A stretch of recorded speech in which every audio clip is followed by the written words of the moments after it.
할렐루야, 7월의 마지막 주일입니다. 지난 수요일에 들은 소식인데요. 로또 647 당첨자가 나왔다는 소식을 뉴스를 통해서 봤는데 웨스트 아일랜드에서 복권을 구매한 분이 1등에 당첨되셨다고 합니다. 당첨금이 무려 8.5 밀리언인데요.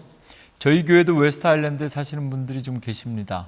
다들 평안하신지 모르겠습니다. 혹시 급히 신방이 필요하신 분들은 속히 연락 주시면 코로나와 상관없이 곧바로 신방 가도록 하겠습니다. 미국에서 목회할 때 매주 로또 복권을 사시면서 기도하시던 권사님이 한 분 계셨는데요. 그분 복권을 사실 때마다 저한테 아주 당당하게 이 복권이 당첨되면 본인은 교회를 건축하시는 데 돈을 사용하겠다 이렇게 말씀하시던 분입니다. 제가 그 교회에서 10년 동안 목회했는데요. 제가 목회하는 동안에 그 권사님의 기도는 응답되지 않았고 로또도 당첨된 적이 없습니다. 아무리 기도해도 그건 잘 응답되지 않을 것 같은 기도 제목인데 지금은 어떻게 되셨는지 잘 모르겠습니다. 7월에 이어서 8월도 기도의 달로 지키려고 합니다. 오늘 7월 마지막 주일인데요. 기도에 대해서 두 번째 설교하는 시간입니다. 지난주에 기도란 무엇인가 그리고 왜 기도해야 되는가에 대해서 말씀을 나누었는데 오늘부터는 어떻게 기도해야 되는가에 대해서 설교하려고 합니다. 지금까지 우리의 기도 생활을 돌아보고 앞으로 어떻게 기도할까 그리고 무엇을 기도해야 되는지에 대한 답을 하나님께서 우리에게 주실 줄로 믿습니다. 오늘 본문은 마태복음 6장에 소개된 주님께서 가르쳐 주신 주기도문을 우리가 함께 읽었는데요. 주기도문을 통해서 우리가 어떻게 기도해야 되는지에 대한 답을 찾고자 합니다. 주님께서 가르쳐 주신 기도를 우리는 주기도문이라고 하는데요. 주기도문은 성경 마태복음과 누가복음에 함께 기록되어져 있습니다. 마태복음은 6장이고요. 누가복음은 11장 2절부터 4절까지 기록되어져 있습니다. 내용은 비슷한데 분량이 다르고 그리고 마태복음의 기자 마태와 누가복음의 기자가 서로 주기도문을 소개하고 있는 의도와 목적이 조금씩 차이가 납니다. 그런데 동일한 것이 있습니다. 그 기도의 시작이 똑같습니다. 아니, 기도가 시작하기 전에 예수님의 말씀이 똑같습니다. 먼저 마태복음 6장 9절 살펴보면 그러므로 너희는 이렇게 기도하라. 그리고 주기도문이 시작됩니다. 누가복음의 주기도문도 마찬가지입니다. 누가복음 11장 2절입니다. 예수께서 이르시되 너희는 기도할 때에 이렇게 하라. 똑같은 예수님의 말씀으로 주기도문이 시작하고 있습니다. 우리가 어떻게 기도해야 하는가에 대한 가장 올바른 답이 주님께서 가르쳐 주신 기도라고 믿고 그 주기도문을 통해서 우리가 앞으로 어떻게 기도해야 될지 답을 발견하려고 합니다. 먼저 마태복음에 소개된 주기도문이 우리가 늘 암송하고 외우는 주기도문인데요. 그 주기도문의 전체적인 구성을 한번 살펴보려고 합니다. 마태복음의 주기도문은 크게 두 단락으로 나눌 수 있는데요. 전반부와 후반부로 나뉩니다. 그래서 첫 번째는 하나님을 향한 기도이고 두 번째는 우리들을 위한 기도입니다. 우리가 이미 주기도문을 많이 외우시고 반복적으로 읽으셨기 때문에 많은 분들이 그 내용을 아실 텐데요. 잘 아시는 것처럼 주기도문은 처음에 우리가 기도하는 기도의 대상 하나님 아버지를 부르죠. 하늘에 계신 우리 아버지, 이렇게 우리의 기도를 받으시는 기도의 대상을 딱 부르고 나서 그리고 하나님을 향한 기도가 곧바로 시작되는데 기도가 세 가지입니다. 하늘에 계신 우리 아버지여 라고 부른 다음에 이름이 거룩히 여김을 받으시오며 첫 번째고요. 두 번째 나라가 임하시오며 세 번째 뜻이 하늘에서 이룬 것 같이 땅에서도 이루어지이다. 여기까지 세 가지 기도가 하나님을 향한 기도이고요. 그 다음에 곧바로 이어지는 두 번째 단락은 우리를 위한 세 가지 기도인데요. 우리에게 일용할 양식 주시고 우리에게 죄 지은 자를 사하여 준 것 같이 우리 죄를 사하여 주시고 그리고 세 번째 우리를 시험에 들게 하지 마시고 다만 악에서 구하옵소서. 이렇게 세 가지 기도입니다. 그리고 맨 마지막은 성령으로 불리는데요. 나라와 권세와 영광이 아버지께 영원히 있사옵나이다. 이렇게 주기도문이 끝납니다. 하늘에 계신 아버지를 부르고 맨 마지막에 송영을 빼면 주기도문의 중심 파트는 크게 두 부분으로 나눌 수 있다. 첫 번째 부분은 하나님을 향한 세 가지 기도, 그리고 그 다음은 우리들을 향한 세 가지 기도입니다. 우리가 어떻게 기도해야 될 것인가? 기도의 내용뿐만이 아니라 기도의 순서도 중요합니다. 마치 예수님께서 마태복음 6장 33절에 너희는 먼저 그의 나라와 그의 의를 구하라, 그리하면 나머지 모든 것은 다 더하여 주신다. 구약 성경에 1,000번제를 드리고 하나님 앞에 기도했던 솔로몬에게도 하나님께서 그런 복을 주셨습니다. 1,000번제를 드렸을 때 솔로몬의 꿈에 하나님께서 나타나셔서 내가 내게 무엇을 줄고 너는 구하라 말씀하셨고, 솔로몬은 듣는 마음을 주셔서 백성들의 모든 송사를 잘 분별할 수 있게 해달라고 대답했는데요, 하나님께서 그 솔로몬의 대답이 너무 마음에 들으셔서 솔로몬에게 이야기합니다. 너는 다른 사람들처럼 부를 구하지도 않았고 생명이나 건강을 구하지도 않았고 원수들을 물리쳐달라고 구하지도 않았다. 너처럼 기도한 사람은 전에도 없었고 앞으로도 없을 것이다. 그래서 너가 구한 것도 줄 뿐만이 아니라 구하지 않은 모든 것도 더하여 주겠다. 이렇게 솔로몬은 응답받았습니다. 예수님께서 하신 것처럼 우리가 어떻게 기도해야 될까? 기도의 내용과 방법, 그리고 그 안에 기도의 우선순위도 있음을 함께 기억하면서 앞으로 이 주기도문을 우리가 하나씩 그 기도의 제목을 따라 살펴보면 좋겠는데요, 다음 주에는 하나님을 향한 세 가지 기도에 대해서 살펴보려고 하고요, 그리고 이어서 우리들을 위한 세 가지 기도 또 그 다음 주에 함께 이렇게 3주 동안 나눠서 어떻게 기도해야 될 것인가 라는 주제를 가지고 말씀을 전하려고 합니다. 오늘은 주기도문의 구체적인 기도 내용을 하나씩 살피기 전에 우리가 먼저 확인해야 할 것이 있습니다. 예수님께서 너희는 이렇게 기도하라 이렇게 말씀하셨는데, 이렇게 말씀하신 이유와 목적이 무엇인지 세 가지 함께 나누고 은혜 받으려고 합니다. 먼저 첫 번째 확인하기 위해서 5절 말씀 함께 읽으시면 좋겠는데요, 또 너희는 기도할 때에 외식하는 자와 같이 하지 말라. 그들은 사람에게 보이려고 회당과 큰 거리 어귀에 서서 기도하기를 좋아하느니라. 내가 진실로 너희에게 이르노니 그들은 자기 상을 이미 받았느니라. 주기도문을 살피기 전에 우리는 주기도문이 마태복음에 어디에 기록되어 있는지, 그리고 어떻게 소개되어 있는지 먼저 좀 그 위치를 보아야 합니다. 마태복음 6장에 소개되는 주기도문은 마태복음 5장부터 시작되는 예수님의 산상설교와 깊은 관계가 있습니다. 예수님께서 산 위에서 설교하신 내용이 마태복음 5장에 기록되어져 있고, 마태복음 5장이 끝나자마자 이어지는 마태복음 6장에 예수님께서 세 가지, 네 가지 이런 주제를 가지고 설명하는데요, 첫째는 구제에 대한 것, 그리고 기도, 금식, 그리고 하늘 보아 쌓는 문제, 이 내용이 6장에 기록되어져 있습니다. 그러니까 마태복음 6장에는 주기도문만 있는 것이 아니라 구제, 기도, 금식에 대한 주제들이 있습니다. 유대인들에게 그들의 경건 생활을 좌지우지하는 가장 기초적이고 중요한 항목이 세 가지인데요, 그것이 바로 구제와 기도와 금식입니다.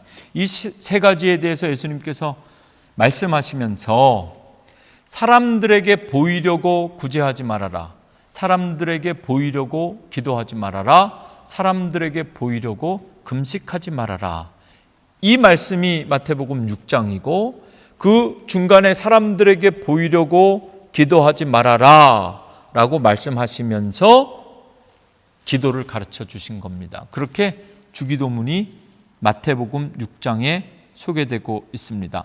마태복음의 기록에 의하면 주님께서 기도를 가르쳐 주신 목적은 사람들에게 보여주려고 기도하지 말고 너희는 이제부터 이렇게 기도하라.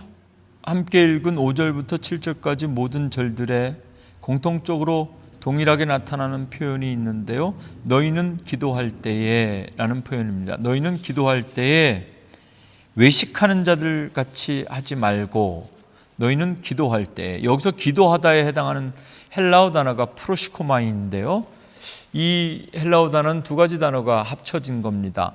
어떠한 방향을 가리키는 전치사 프로스와 원하다, 고대하다, 갈망하다라는 뜻을 가진 유코마이, 프로스와 유코마이, 이 두 단어가 합쳐져서 프로시코마이라는 단어가 되고, 그 의미는 기도하다입니다. 어떤 방향을 향해서 원하다, 갈망하다, 그것이 기도한다라는 단어의 의미라는 거죠. 이렇게 원어적인 의미를 통해서 살펴보면 기도라는 것의 그 의미가 오직 하나의 방향만 가져야 한다는 겁니다. 오직 하나님께 응답받는 것, 그 단 하나의 목적을 위해서 우리가 해야 한다. 그리고 오직 하나님만 바라보면서, 하나님만 의식하면서, 하늘에 계신 우리 아버지여, 이렇게 예수님께서 가르쳐 주신 것처럼 오직 딱 한 분 하나님만 바라보며 하나님만 향하여 프로스, 그렇게 원하고 갈망하는 것이 기도여야 하는데, 예수님 당시에 유대인들은 그렇지 않았습니다. 그 어떤 민족보다 어릴 때부터 부모로부터, 랍비로부터 기도하는 방법을 철저히 배우면서 익힌 사람들이 유대인들인데요, 심지어 그들의 시간으로, 유대인들의 시간으로 3시, 6시, 9시 하루에 3번씩 시간을 정하고 그들의 삶의 자리에서 정확하게 기도했던 사람들인데, 그들의 기도가 외식하는 기도다. 사람들이 많이 모인 회당이나 길가에 서서 말이죠, 보란듯이 그렇게 기도하는 것, 자랑하듯이 기도하는 것, 그거에 대해서 예수님께서 지적하시면서 그렇게 외식하는 사람들처럼 기도하지 말라. 그리고 너희는 이렇게 기도하라. 그것이 바로 주기도문입니다. 없던 기도를 새롭게 가르쳐 주신 것이 아니라 어쩌면 잘못된 기도를 바로잡아 주신 것이 바로 주기도문입니다. 지금처럼 기도하지 말고, 남들에게 보여주는 기도하지 말고, 형식적인 기도하지 말고, 오직 하나님을 향한 기도만 기도다. 오직 하나님으로부터 오는 응답만 응답이다. 6절, 너는 기도할 때에 내 골방에 들어가 문을 닫고 은밀한 중에 계신 내 아버지께 기도하라. 은밀한 중에 보시는 내 아버지께서 갚으시리라. 기도는 누구나 할 수 있고요, 뭐든 기도가 될 수 있습니다. 그런데 응답은 다릅니다. 아무나 응답받을 수 없고 모든 기도가 다 응답받을 수 있는 것은 아닙니다. 아무나, 그리고 아무 기도나 다 응답받으면 정말 큰일 납니다. 성도의 신앙과 믿음을 평가하는 것이 쉽지 않은데요, 아무리 목사라고 해도 성도들의 믿음이 좋다 나쁘다 쉽게 말할 수가 없습니다. 그러나 저는 확실하게 말씀드릴 수 있는 것 한 가지 있는데요, 기도의 수준이 신앙과 믿음의 수준입니다. 여러분들이, 그리고 우리들의 믿음이 어떤지를 보려면 기도하는 것을 보면 알 수 있다는 겁니다. 담임 목사로서 목회를 하면서 교회의 평신도들 가운데 사람을 세우고 리더십을 나누어야 하는 교회가 있을 때마다 저는 이 원칙을 늘 다시 생각하곤 합니다. 기도하는 사람인가? 그리고 그분의 기도가 오직 한 방향, 하나님과 하나님의 영광만을 향하고 있는가? 그것을 보려고 합니다. 주님께서 가르쳐 주신 기도, 주기도문을 통해서 우리의 신앙이 자라야 되고 우리의 기도의 수준이 높아지기를 주님의 이름으로 축원합니다. 주기도문을 구체적으로 우리가 살피기 전에 먼저 확인해야 될 것, 왜 주님께서 이 기도를 가르쳐 주셨는가? 없는 것을 새롭게 가르쳐 주신 것이 아니라 유대인들처럼, 잘못된 유대인들처럼 외식하며 남에게 보이려고 형식적으로 기도하는 자들을 향해서 그렇게 기도하지 말아라. 오늘 말씀 속에 들려주시는 주님의 음성입니다. 너희는 외식하는 사람들처럼 기도하지 말고 이제부터 이렇게 기도하라. 그것이 바로 주님이 가르쳐 주신 주기도문입니다. 두 번째 이유를 7절 말씀을 통해서 함께 찾아보기 원하는데요, 7절, 또 기도할 때에 이방인과 같이 중언부언하지 말라. 그들은 말을 많이 하여야 들으실 줄로 생각하느니라. 외식하는 기도와 함께 또 한 가지 주님께서 지적하고 하지 말라고 하시는 기도가 있는데요, 그것은 바로 중언부언하는 기도입니다. 중언부언하다라는 말이 무슨 헬라어 단어가 번역됐는지 궁금했는데요. 찾아보니까 바탈로케세테라는 단어가 헬라어로 번역됐습니다. 얼핏 들으면 욕같이 들리는데요. 바탈로케세테의 원형인 그 바탈로게오라는 이 단어가 바로 중언부언하다, 이렇게 한국말로 번역됐는데요. 크게 세 가지 정도의 의미로 사용된다고 합니다. 중언부언하는 게 뭐냐? 첫째는 말을 너무 많이 하면 중언부언한다. 그리고 두 번째는 생각 없이 말하면 중언부언한다. 마지막으로는요, 쓸데없이 말하는 것도 중언부언한다. 근데 이 세 가지가 서로 다른 이야기가 아니라 거의 비슷하고 같이 들려지죠. 그리고 이 세 가지가 합쳐지면 엄청나게 되는 겁니다. 말을 많이 하고 생각 없이 말하고 쓸데없이 말하는 것을 중언부언한다. 기도할 때 그렇게 말 많이 하고 생각 없이 기도하고 쓸데없는 말들 많이 하는 것 다 중언부언하는 기도라는 겁니다. 예수님께서 그렇게 기도하지 말고 이방인들처럼 그렇게 쓸데없이 말 많이 하고 생각 없이 기도하고 쓸데없이 요구하지 말고 너희는 앞으로 이렇게 기도하라. 오래 하고 길게 한다고 좋은 기도는 아닙니다. 생각 없이 말하면 말이 많아지고 말이 많으면 쓸데없이 말하게 됩니다. 요즘 제가 좀 중언부언하는 것 같습니다. 고치려고 하는데 잘 안 됩니다. 오히려 점점 더 심해지는 것 같기도 한데 늘 기도하는 거죠. 이왕이면 말없이 기도하고 말없이 설교하고 말없이 신방할 수 있었으면 좋겠다. 중언부언 기도하지 않으려고 우리는 늘 조심하고 있고 또 기도하기 전에 미리 준비합니다. 특별히 예배 때 대표 기도하시는 분들은 중언부언하면 안 되시죠. 그래서 미리 예배가 시작되기 전에 기도를 잘 준비하고 써가지고 올라오셔서 읽으시기도 하고도 그렇게 하는데요. 열심히 준비하면 논리적이고 체계적이며 설득력이 있으면서도 군더더기 없이 아주 꽉 차고 알차게 기도할 수 있는데 그런 기도도 중언부언하는 기도가 될 수가 있습니다. 어떤 기도는 아주 감동적이고 감정적인 기도도 있는데요. 눈물 없이는 할 수 없는 기도만 시작하면 눈물이 멈추지 않는데 그런 눈물의 기도도 중언부언하는 기도가 될 수가 있습니다. 시처럼 아름다운 기도 속에도 중언부언하는 기도가 많이 있습니다. 언변이 없이 그냥 이런 말 저런 말 두서없이 막 하는 기도, 그런 기도를 중언부언하는 기도라고 하는 것이 아니라 아무리 논리적이고 설득력 있고 감동적이고 시처럼 아름다운 기도라 하더라도 하나님의 뜻과 상관없이 논리적이고 체계적이기만 한 깔끔한 기도는 중언부언하는 기도입니다. 하나님의 뜻과 상관없이 한없이 흐르는 눈물과 함께 드려지는 기도도 중언부언하는 기도이고 아무리 아름다운 말로 시처럼 드려지는 기도라 할지라도 하나님의 마음, 하나님의 뜻과 상관없이 드려지는 기도는 다 중언부언하는 기도가 되기 쉽습니다. 우리는 기도를 통해서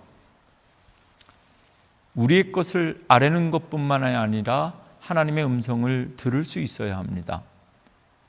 우리의 기도가 원웨이 커뮤니케이션이 아니라 서로 소통할 수 있는 하나님과의 관계 속에서 하나님의 음성을 듣기도 하고 우리가 우리의 목소리로 하나님께 구하기도 하는 것, 그것이 기도가 되어야 할 텐데 이러한 기도를 위해서 우리에게 필요한 것이 듣는 마음입니다. 하나님의 음성을 듣는 마음으로 기도해야 됩니다. 그래서 늘 제가 말씀드리는 것처럼 좋은 기도 그리고 올바른 기도를 위해서 상황과 형편을 붙잡고 기도하는 것이 아니라 하나님께서 우리에게 주시는 말씀을 붙잡고 기도하자. 말씀을 붙잡고 기도하려면 듣는 마음이 열려져야 합니다. 하나님의 음성을 듣는 마음 말입니다.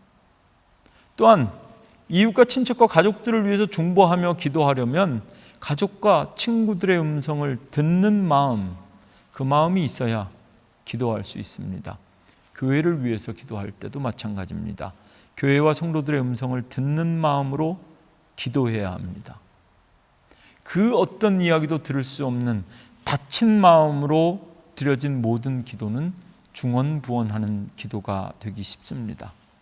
그리고 또 한 가지, 우리는 하나님 앞에 솔직해야 됩니다. 솔직하지 못하면 뭘 자꾸 덧붙여 말하려고 합니다. 핑계가 되기도 하고 지나친 묘사가 되기도 합니다. 이 말 저 말 덧붙이려다가 중언부언하게 되는 겁니다. 솔직해야 됩니다. 왜냐하면 하나님은 이미 다 아시기 때문에. 8절입니다. 그러므로 그들을 본받지 말라. 구하기 전에 중언부언 그렇게 기도하는 사람들 본받지 말라. 구하기 전에 너희에게 있어야 할 것 하나님 너희 아버지께서 다 아시느니라. 그래서 오늘 주님께서 말씀하십니다. 너희는 중언부언하지 마라. 그리고 이제 이렇게 기도하라. 너희는 이렇게 기도하라. 그것이 바로 주기도문입니다. 마지막 세 번째 확인하고 싶은 것은요, 주기도문이 시작되는 본문의 9절 말씀을 다시 한번 읽으시면 좋겠는데, 그러므로 너희는 이렇게 기도하라. 하늘에 계신 우리 아버지여. 주기도문이 이렇게 시작합니다. 그러므로 너희는 이렇게 기도하라. 주기도문은 주님께서 가르쳐 주신 기도입니다. 이렇게 기도하라고 하시니 우리는 그냥 이렇게 기도하면 됩니다. 우리는 어떻게 기도해야 되는가?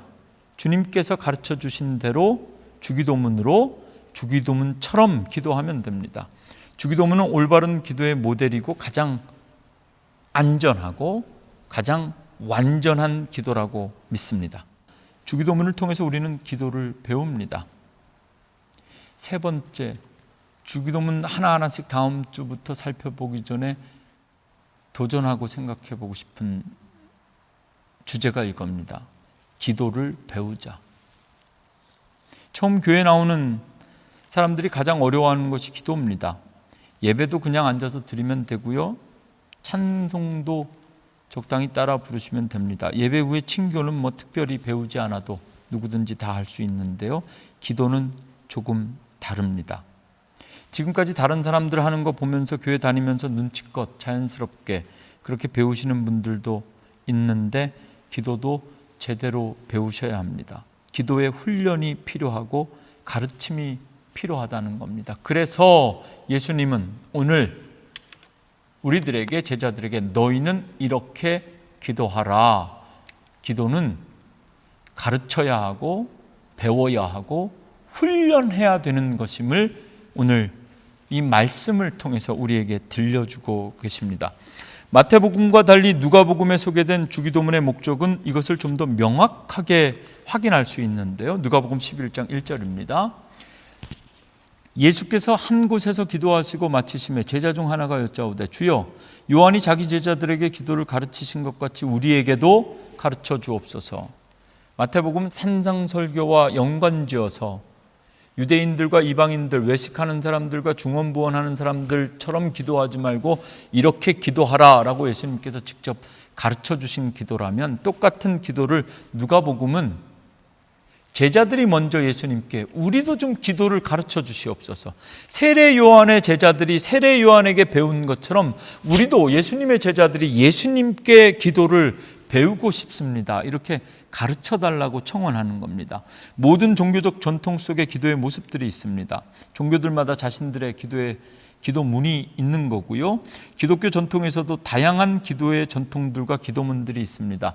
예수님 당시에도 유대인들이 기도하던 기도문이 있었고, 세례 요한을 따르던 그 파에서는 또 세례 요한의 제자들이 했던 기도 제목이 있는데, 예수님을 따르는 제자들, 우리는 어떻게 기도해야 됩니까? 우리에게도 기도를 가르쳐 주옵소서.